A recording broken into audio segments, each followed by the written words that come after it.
Do you know that's what I'm doing? Because you've got your phone out, you're pointing your camera towards personal cars. Taking pictures of the fence. What? I'm taking pictures of the fence. Why are you doing it? What's it got to do with you? Do you want to come round to the side? Alright, well. Alright. What are you doing? Taking pictures. Of? The fence. The fence? Why?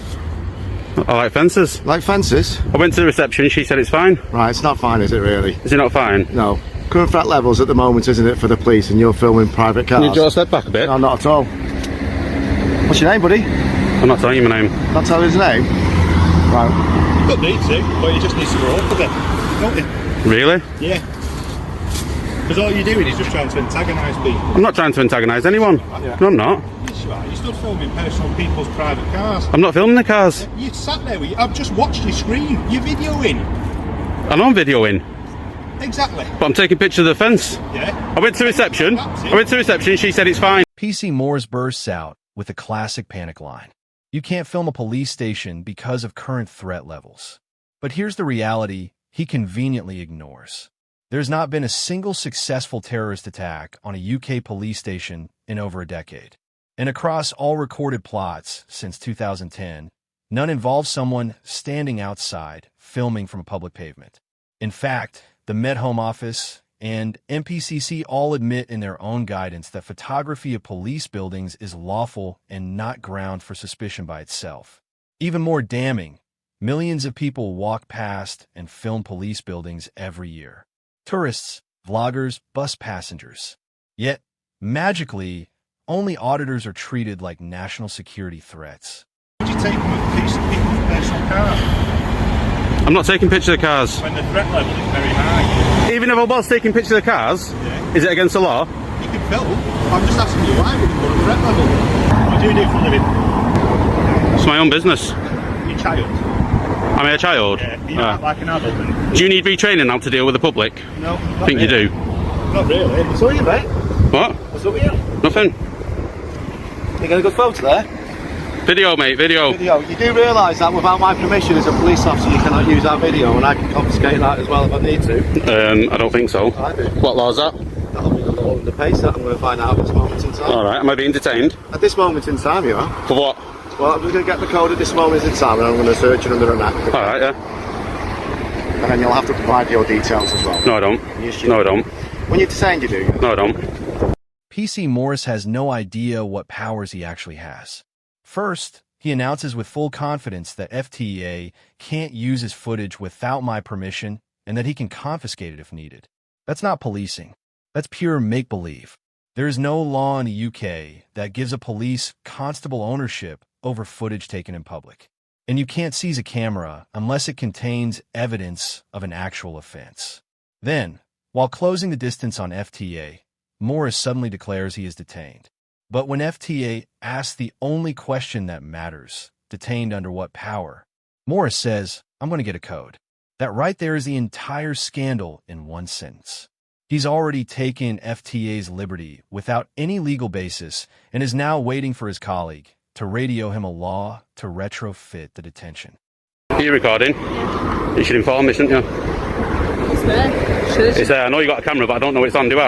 Until you inform me. We're going to do that now. All right then. At this moment in time, you're detained under Section 23 of the Terrorist Act. Okay. 23? Section 43 of the Terrorist 43, Act. right, yeah. 43 of the Terrorist Act. So basically, you're ballied up at this moment in time and you're taking personal videos of that, okay? So I'm going to ask you to remove that at this moment and give me your personal details. Right, under Section 43, I don't have to give my details. Well, you do at this moment in time. If your details provide out under this search at this moment in time, I'll just arrest you, mate. For what? For this moment in time, for a possible terrorist act. So you think I'm a terrorist? I'm overt. I'm not covert. Okay. Have you read the memo What memo? on people filming around police stations? I have. Yeah? A bit suspicious though, isn't it, pal? No, it's not suspicious, because I've told you exactly what I'm doing. You're not filming fences? Yeah? Why? I like fences. Why do you like fences? Because that's what I'm into, that's what I do in my free time. Where's your best fence then that you've had? Show me other videos then of your best fences. I like police fences. Like police fences? Yeah, yeah. Right, so that's a bit suspicious then, isn't it? Oh, is Right, it? right. PC Morris finally gets his power through his radio and still manages to botch it. He first blurts out Section 23, which has nothing to do with terrorism and isn't even a detention power. Then when FTA tries to clarify by saying 23, Morris panic swaps to to Section 43 of the Terrorism Act, exposing that he never had any real grounds in the first place. Section 43 requires an officer to have individual reasonable suspicion of terrorism.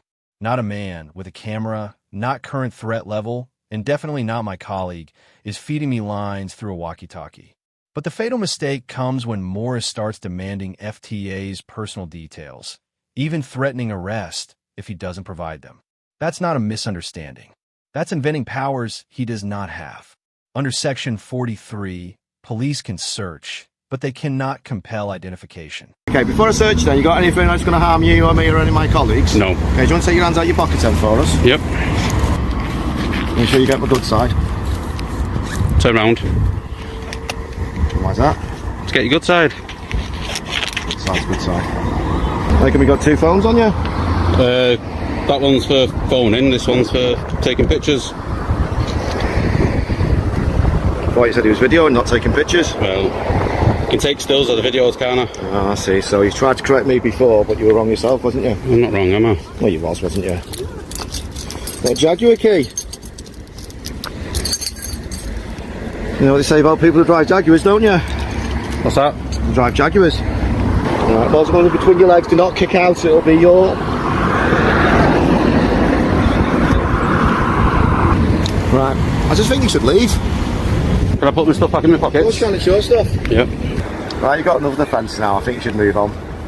The moment the search comes back negative, PC Morris should be relieved. That's the whole purpose of a search under Section 43. Confirm or eliminate suspicion. Once nothing is found, the officer's job is done and the tension should evaporate. But instead of calming down, Morris stays wired, still treating FTA like an active threat. So when Morris says, "I think you should leave, you've got enough of the fence," it doesn't come from safety or necessity. It comes from discomfort and pride. He can't accept that FTA is perfectly entitled to stand there and film. So, even after proving FTA isn't carrying anything, he still tries to nudge him away like he's doing damage control. A professional officer would have said, "Search complete. You're free to go," and walked off. I walked on there. Good, bye-bye. Look at this fence, this is interesting. Just going to get all the fences as I walk down, is that alright? Switch it off, mate, you don't need to. You can't tell me to switch it off. Oh, you might have can't, but just switch it off, isn't it? And you never got me details, did you? Because you can't get me details. Under Section 43 you can't. Off you pop. I'm just here with an update from the solicitors, who've basically confirmed that they've received a response from the defendant, which is the PC Morris, PC 16660 from Longside Police Station. They have rejected the Part 36 offer, and their stance on liability has not changed. And the only way to progress is to issue court proceedings. This letter from FTA's own solicitors is actually far more revealing than it looks. When a claimant's legal team says the defendant has rejected a Part 36 offer that solicitors speak for, they're denying everything, and they're about to make this a lot more expensive for themselves. Part 36 offers are designed to give the other side a chance to settle cheaply. When a police force refuses one, especially in a case where the stop, detention, and search were clearly unlawful, it usually means their legal department is posturing. So, while the force might have thought rejecting the offer made them look firm, all it really did was signal to FTA's team that they should push forward. Of the professional opinion that there are reasonable prospects of success to issue court proceedings. The following reasons are: it is not a criminal offence to record a police officer or police station, and this in itself is not enough to satisfy honest and reasonable suspicion that I am a terrorist or engaging in terrorist activity. In their view, they are under no legal obligation to provide details to PC Morris. Even if a court finds that my detainment and search was lawful, PC Morris failed to provide the necessary information prior to the search.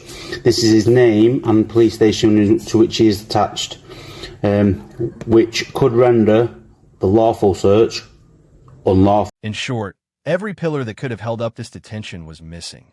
When a solicitor openly states there are reasonable prospects of success, and even hints that an otherwise lawful search could be rendered unlawful by poor procedure. You know the force is in deep trouble.